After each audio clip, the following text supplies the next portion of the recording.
тек қана лямбляға ғана әсер етеді ма, басқа құрттарды ағзадан шығармайды ма деп. Мен сіздерге айтар едім, қыздар, бұл өнімнің pH-ы 8,5, бұл өте сілтілі. Ал сілтілі ортада рак клеткалары, вирус, бактерия, паразиттер көбеймейді.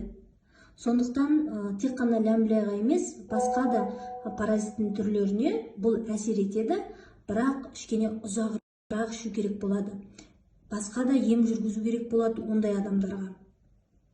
Ал лямбляға өте жақсы көмек береді. Тек қана лямбляға емес, мысалы хеликобактер пилори болса, асқазан ауыратындарда, және де мынау ішектерінде дрожжевые грибки деп айтамыз, кандида деп айтамыз. Вот сол адамдарға да бұл жақсы көмекке келеді. Және де бұл детокс бізде ағзаны ауыр металдардан тазартады. Органикалық улы зат ағзадан ауыр металдарды шығарады, және де улы органикалық заттарды бейтараптайды. Жалпы бұл өнім қалай пайда болды? Миллиондаған жылдар бойы жердің қалың қабатында ағаш тәрізді өсімдіктен гумин және фульва қышқылдары алынады.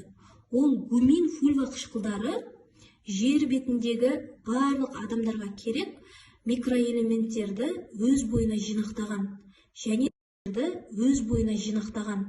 және де бұл фульва гумин қышқылдарында пробиотиктерге бұл өте бай. Сондықтан бұл ішектің азығы десек те болады бұл өнімді. Инулин де ол ішектің азығы. Бұл тек қана жаңағы лямбля емес, сигр кезінде де жақсы көмекке келеді. Мен өзім қараңыздар, бүгіннен бастап ішіп бастайын деп жатырмын. Ол үшін мен осылай 100 мл-ін қазір банкаға құямын 1 литрге, Иісінің өзі өте жағымды иісі. Мына жерде менде қайнаған су тұрған су. Осы сұйықтықты, детокс сұйықтықты мен кешке дейін тамақ алды, тамақтан кейін ішіп жүремін. Қатарынан 6 күн мен осыны тұтынатын боламын.